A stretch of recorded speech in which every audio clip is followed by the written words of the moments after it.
J'étais en train de me faire une tisane lorsque j'ai entendu des éclats de voix dans la rue. Un homme et une femme qui se disputaient. Pourquoi tu m'as pas dit que tu t'étais engueulé avec Jouvenard? Je me rappelle vaguement avoir eu des mots avec lui, mais j'ai plus aucun souvenir. Elle tombe mal, cette amnésie blanche. Pourquoi t'as tombé l'autre soir? C'était pas à cause de David? David ne comptait plus pour moi. C'est toi qui le dis. Tu vas pas tout gâcher pour une amoureuse qui date de Mathusalem? Je peux pas effacer le passé. C'est vrai que j'ai aimé David et que j'ai préféré ne pas t'en parler. Mais je t'aime, tu es l'homme de ma vie. Reviens à la maison, je t'en prie. Oh papa, t'es là, c'est génial. Je n'ai pas vous laisser fêter Noël sans moi. Permettez que je me présente. Laurent Parot. Myrtha. J'étais au lycée avec François. Ce bistrot, ça me rappelait de mauvais souvenirs. Parce qu'il y a 25 ans, on s'est tous réunis ici même pour fêter notre bac. La soirée s'est aussi mal terminée que ce soir. Vous avez l'air bouleversé. David est le premier d'entre nous à mourir. Mais on va tous y passer.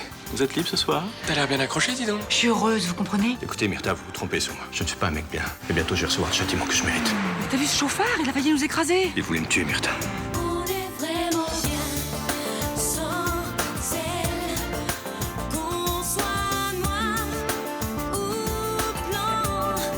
Et si on tend la main pour elle, la vie est plus belle. Tiens. Tu signes là, en bas de ta plainte. J'espère que tu vas l'arrêter, cet assassin. Pour l'instant, c'est qu'un simple chauffard et vous êtes toujours en vie. Oui, bah c'est pas grâce à lui. T'aurais vu comme il nous a foncé dessus. Mais moi j'ai cru qu'il voulait nous écraser, non? Ça peut être aussi quelqu'un qui a fêté Noël avec un peu d'avance. Il était ivre, d'après vous? Difficile à dire. Pour faire ça, il devait, ou alors c'est un gamin qui voulait épater ses potes en fonçant sur des passants. Mais tu disais le contraire quand c'est arrivé. C'est même toi qui as parlé de meurtre. Sur le coup, j'ai fait une petite parano. Au moment des fêtes, les accidents se multiplient. Je me trompe, capitaine? En tout cas, des types comme ça, on ne devrait pas les laisser dans la nature. La police a autre chose à faire que de courir après des pochards, non? Oh, mais détrompez-vous, monsieur Parot, on va s'en occuper. D'ailleurs, si vous aviez quelques précisions sur le véhicule... J'ai pas eu le temps de voir la plaque d'immatriculation. Je suis désolé. Oh, moi non plus. C'est dommage. Et la voiture, vous avez peut-être eu le temps de voir la forme ou la marque? J'étais surtout préoccupé à nous mettre à l'écart, vous comprenez? Ah oui, bah moi j'ai très bien vu, hein. C'était une voiture très foncée, avec une forme un peu allongée. Quelle marque? Ah, la marque. Alors tu sais, Léo, les voitures, moi, aujourd'hui, je trouve qu'elles se ressemblent toutes. Bon, je te remercie de ton aide. Bien, je voudrais rester un peu seul avec monsieur Parot maintenant.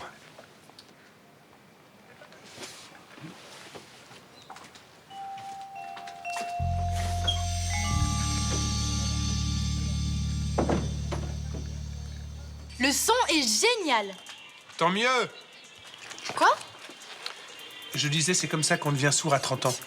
Quand t'es à table avec nous, tu pourrais pas te passer ce truc-là? Ça fait 2 jours que tu l'as pas lâché. Oui, mais j'honore mon cadeau. Et puis attends, c'est super. En plus, je suis sûre que ça a coûté un max. Quelle importance. Ton dictionnaire étymologique aussi, c'est un beau cadeau et tu n'as pas encore ouvert, si je ne me trompe. Elle va pas la porter à déjeuner. Elle risquerait de le tâcher. Gagné, papa. Bon, allez, je vais y jeter un coup d'œil. Comme ça, je vais vous prouver que vous êtes deux langues de vipère. N'y va pas trop fort, t'es en vacances. Ça fait plaisir de la voir aussi contente. Depuis le temps qu'elle en rêvait, de ce MP3.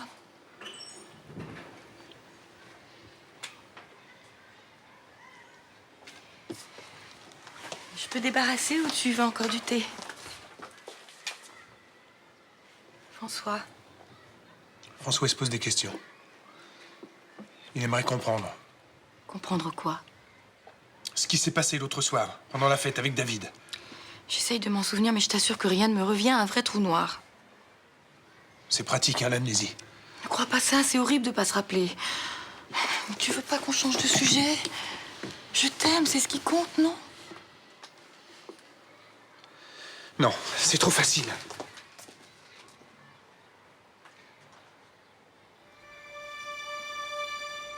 Elle est au courant, ta femme, qu'elle a épousé un beau salaud? Arrête, Blanche, t'as trop bu.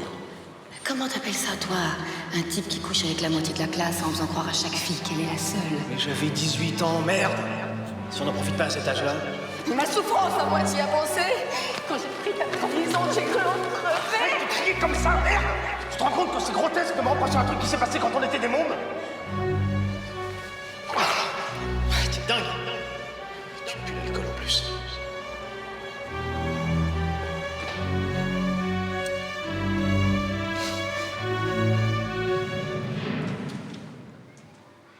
Blanche. Qu'est-ce qui se passe? Réponds-moi. C'est rien. J'ai eu un petit étourdissement. C'est vrai. J'avais un petit capital et David m'a convaincu d'investir dans sa clinique. Il a eu raison d'ailleurs. L'investissement s'est avéré rentable. Y compris ces derniers temps. La clinique traverse une période un peu difficile, mais... Une période très difficile, vous voulez dire, au point de créer de vraies tensions entre Monsieur Jouvenin et vous. Des tensions. On en discutait, c'est normal. Oui, vous en discutiez tellement fort que plusieurs employés de la clinique s'en sont rendus compte. Ok, je lui ai un peu remonté les bretelles, mais j'avais mes raisons. Depuis que David avait rencontré Alice, son boulot passait carrément à côté. Expliquez-moi ça. Quand on dirige une clinique, il faut s'y consacrer à fond, sinon la concurrence vous taille en pièces. Il avait besoin qu'on le secoue un peu. Et vous l'avez secoué jusqu'où, Monsieur Parent? Faites fausse route, là. Je voulais juste qu'il reprenne les rênes de la clinique. Je dois vous croire sur parole. J'avais aucun intérêt à ce que David meure. En tant qu'actionnaire, j'y perds beaucoup, vous pouvez me croire. L'adresse est sur la carte. Vous passerez me voir, hein? Elle a accepté de prendre une carte de l'association. J'espère qu'elle passera au local. Vous croyez que ça servira à quelque chose? Bien sûr. Quand on parvient à leur faire raconter ce qui les a amenés à la rue, on a déjà fait une bonne partie du travail. Ça paraît si peu par rapport à tout ce qu'il faudrait faire. Chacun apporte sa pierre. Ma fonction, c'est les écouter, les conseiller, et, si possible, de leur redonner confiance. Et ce serait pas mieux d'ouvrir un centre d'hébergement pour qu'elle puisse dormir au chaud? Il en existe. Ce qu'on fait ici est très important aussi. Savoir que quelqu'un s'intéresse à vous, à votre histoire, ça peut vous sauver. Je sais pas. J'ai tellement l'impression qu'elles s'en foutent de ce qu'on leur raconte. Je sais pas comment vous faites. Franchement, je vous admire. Ah bah, y a vraiment pas de quoi. Je suis incapable de vivre dans ma bulle en détournant la tête pour pas voir ce qui me dérange. Tiens, comme cette gamine, par exemple. Vous pensez qu'elle s'imagine encore appartenir au monde des vivants? Et pourtant, elle est jeune. Mineure, peut-être.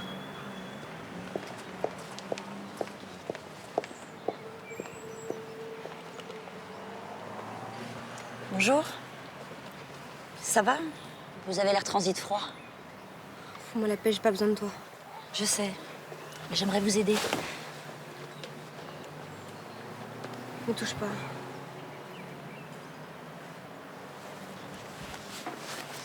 Qui t'es pour me toucher? Excusez-moi, j'aurais pas dû. Je t'ai demandé quelque chose, moi? Pourquoi tu me regardes comme ça? Tu te crois aux os? Non mais attendez! Ne vous inquiétez pas, ça arrive souvent. Faut faire preuve de patience dans ce travail. Non, mais c'est pas ça, je la connais. Je sais pas d'où, mais j'ai déjà vu. Alors Romain, c'est Thomas, c'est au sujet de ta proposition. Je sais pas encore, faut que je réfléchisse, je te rappelle. T'es rapide quand tu laisses un message. Bah c'est un vieux pote, Romain, il m'a proposé de tenir le bar dans une soirée privée. 500 €. Mais je sais pas quoi faire, moi. 500 €. Ils ont pas besoin d'une serveuse, j'y vais en rampant, moi. Et non, désolé chérie, c'est pas pour toi. C'est une soirée tout ce qu'il y a de plus gai. Ça m'aurait étonné. Pour une fois que c'est bien payé. Et alors? Qu'est-ce que ça t'attend pour dire oui? Bah, avec Nico, jaloux comme il est. Pourtant, ça m'aurait bien dit d'aller faire la fête avec les vieux copains. T'as qu'à pas lui dire. Bah, il va bien voir que je sors, non? Tu lui dis la vérité. Sauf que tu lui dis pas que c'est pour une soirée gay. Non, j'aime pas lui mentir. C'est pas un mensonge. Si tu lui racontes que tu vas bosser dans une soirée privée pour 500 €, c'est pas un mensonge. Ouais. Et puis c'est la première fois. Et j'ai bien le droit de sortir sans lui, surtout que c'est pour bosser. Exactement.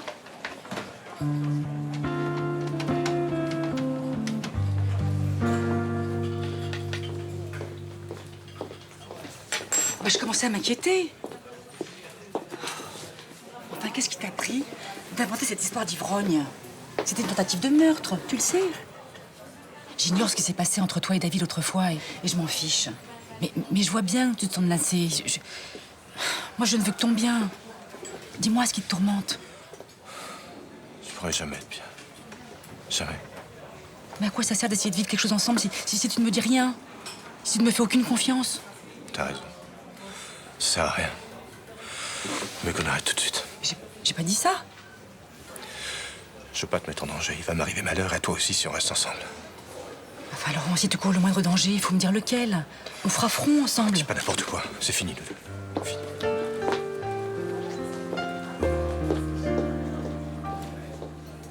Il y avait une fille affalée sur le trottoir, habillée dégueulasse. Je me suis approchée et j'ai reconnu la nièce de Charlotte. T'es sûre? Quasiment à 100%. Comment elle s'appelait déjà? Christelle. Ah voilà, c'est ça. Ça faisait 2 heures que je cherchais son prénom. Enfin, tu l'aurais vue, elle était dans un état... Non mais Jules, c'est pas possible. Enfin, ça devait être quelqu'un d'autre. Christelle, ça fait 1 an qu'elle est aux Antilles. Comment est-ce qu'elle serait devenue SDF à Marseille? Bah, elle a pu revenir. Ouais, mais Charlotte l'aurait su, elle m'en aurait parlé. Enfin, c'est sa seule famille, pourquoi elle serait pas venue la voir? J'en sais rien. En tout cas, elle a touché le fond, faudrait que t'en parles à Charlotte. Ouais, bah attends, j'ai pas envie de l'affoler, je préfère être sûre d'abord. Bah, demande de ses nouvelles. Tu la connaissais, ça paraîtra normal. Oui, je peux toujours essayer.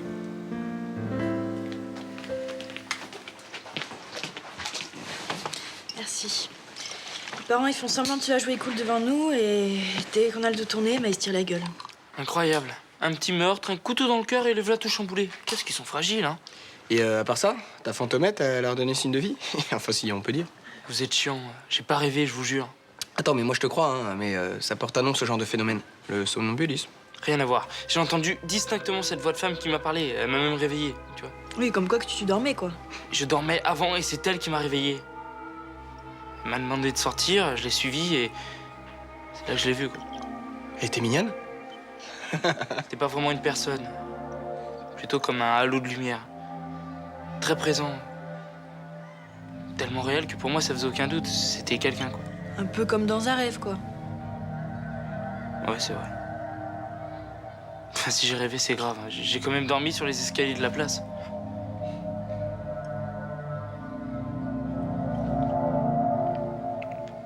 Ça m'a fait un coup quand j'ai appris cette histoire. Tu es sûr que ça va? C'est gentil de t'inquiéter, mais ça va très bien. Parce qu'une tentative de meurtre, c'est quand même pas banal. Quand on fréquente des gens louches, il vous arrive des choses louches. Rachel, c'est pas le jour, hein, je vous assure. Oh, ben, tu m'empêcheras pas de dire ce que je pense. Cette voiture, c'est Laurent qu'elle voulait écrabouiller. Hein. Qui peut t'en vouloir à toi, tu peux me le dire. De toute façon, maintenant... Ouais, pour l'instant, tu ne t'en rends pas bien compte. C'est une très bonne chose que tu ne sois plus avec ce type. Parce que vous avez rompu? Oui, on peut dire ça comme ça. Tu devrais être soulagée, je sais pas, au contraire. C'est un bon débarras. Mais arrêtez de me dire ce que je dois ressentir. Qu'est-ce que vous pouvez comprendre à ce que je vis? Parce que tu crois que t'es la première à avoir eu le béguin pour quelqu'un? Mais c'est pas un béguin. Avec lui, je me sens vivante. Avec lui, t'as failli y penser, oui. Alors vivante peut-être, mais pour combien de temps? Je peux pas vivre sans lui. Sans lui, je me sens laide, vide, inutile. C'est vrai que je le connais pas depuis longtemps, mais quand il est... Oh, pardon, Roland, excuse-moi, je devrais pas dire ça devant toi. T'inquiète pas. Les amis, ça peut tout entendre.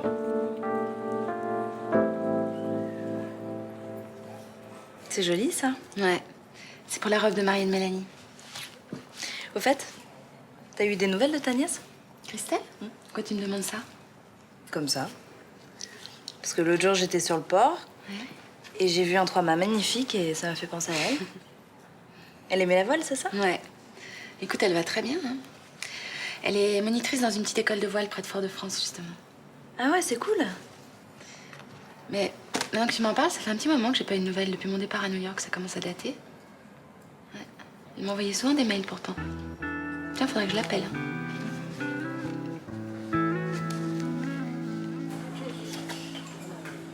Finito, ce soir, tu veux qu'on sorte?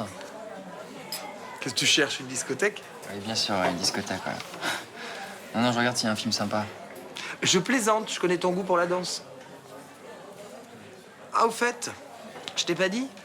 Mercredi soir, je bosse dans une soirée privée. 500 €, c'est pas mal, non? Je dois tenir le bar d'une fête de clôture d'un congrès de banquiers, l'extase totale. 500 € pour la soirée. Je pouvais pas refuser. Surtout que je voudrais offrir un week-end de luxe à Londres à mon amoureux. C'est vrai?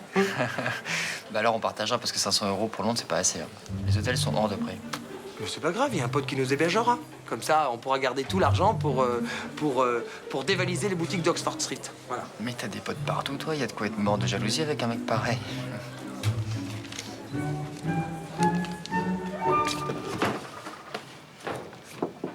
Ah, Blanche, tu voulais me voir? Assieds-toi.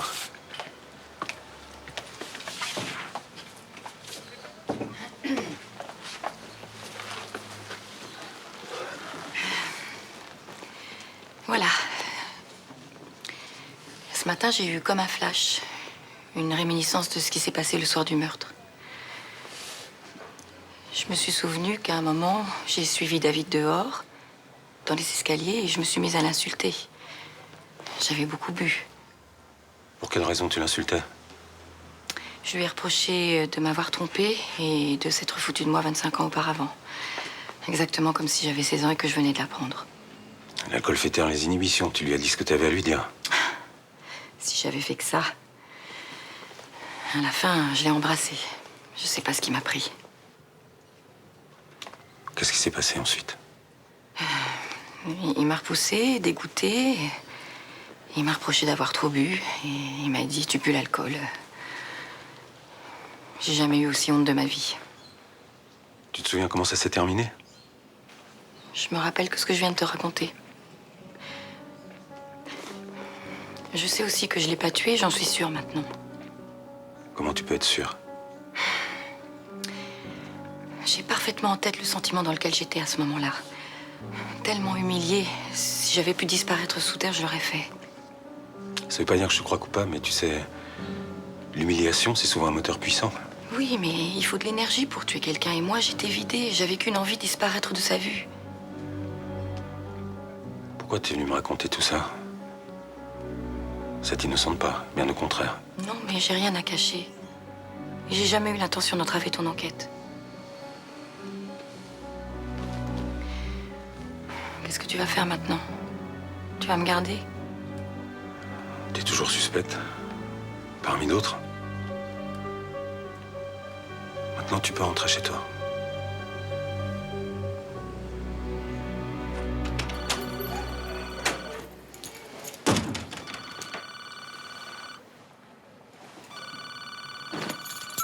Bonjour, vous êtes bien chez Nicolas et Thomas. Laissez votre message après le bip sonore et on vous rappelle. Ciao. Salut brigand, c'est Romain. Ouais, je viens d'avoir ton message pour ma teuf de mercredi soir. C'est géant que t'aies accepté. Ouah, le plus grand barman de la côte sud, ça va te décoiffer. Bon allez, choisis ta tenue la plus délire et je t'attends à 20h au 36e dessous. Je suppose que t'as l'adresse. Allez, bisous bisous.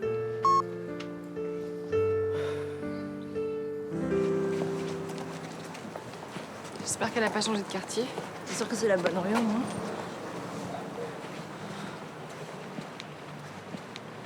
Attends, je crois que c'est elle là-bas.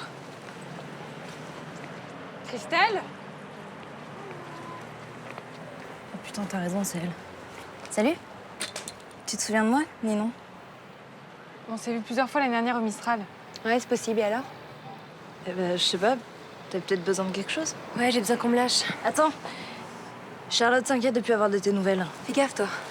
Je t'ai dit de dire un mot à ma tante. Bon, ça va, du calme. C'est compris? Si vous racontez à Charlotte que vous m'avez vu, je vous massacre la tronche. Ah bah, au moins on est fixé. Qu'est-ce qu'on fait maintenant?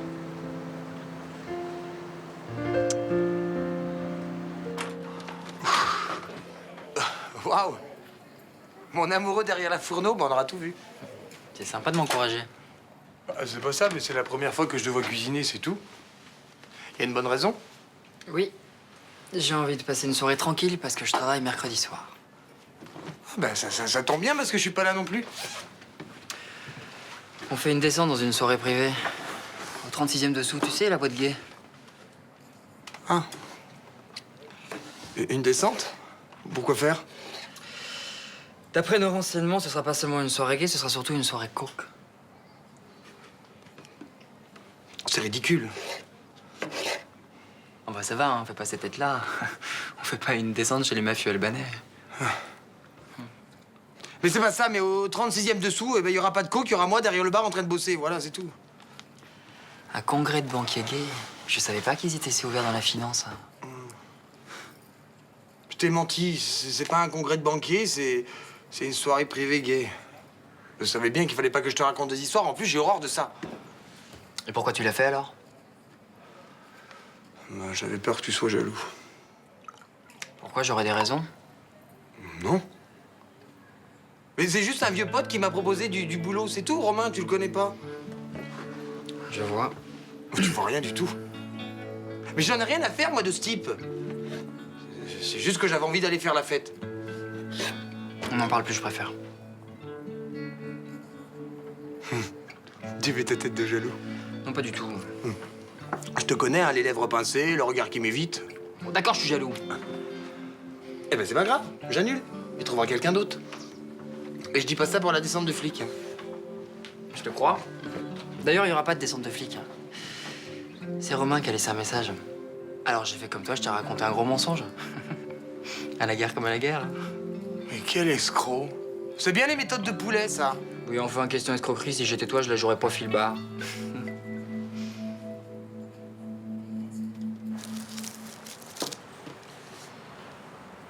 Tu as vu cette fougue quand elle parlait de lui? Elle avait le regard brillant. Ça m'a fait drôle. Ça vous fait un petit pincement au cœur, c'est normal. Non, c'est même pas ça. Il n'y aurait pas de honte, patron. Pour être jaloux, encore faut-il ressentir quelque chose. J'ai l'impression d'être sec, comme un arbre mort. Ah ouais. Vous allez me faire croire que vous n'avez plus aucun sentiment pour personne.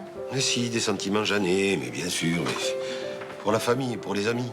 Non, là, je parle de l'amour. J'ai vu Myrtha vibrante de passion, j'avoue que là, je l'ai enviée. Mais il n'y a pas de quoi. Elle se retrouve de nouveau seule et elle est encore plus malheureuse qu'avant. Oui, mais au moins elle a vibré, elle a rêvé. À l'âge que j'ai l'impression que je ne revivrai plus jamais ça. Je me sentirai plus tremblant devant une femme. Et ça me fait mal, rien que d'y penser. Ça s'appelle la sagesse, patron. Non, ça s'appelle la vieillesse. Malgré sa peine, Myrtha, elle était lumineuse, vivante. Et moi, je me sens gris, triste, éteint. Je me demande qu'est-ce que j'ai à attendre de la vie. Par les rhumatismes.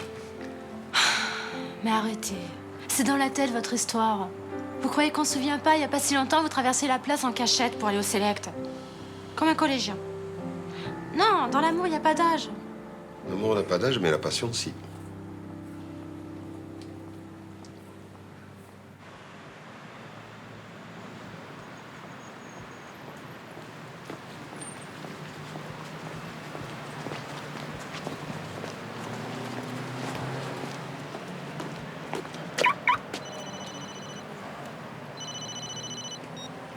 Allô? David est mort beaucoup trop vite, à mon avis. Qui t'a l'appareil? Toi, je veux que tu aies le temps d'avoir peur. Prépare-toi à mourir, Paro. Le compte à rebours a commencé.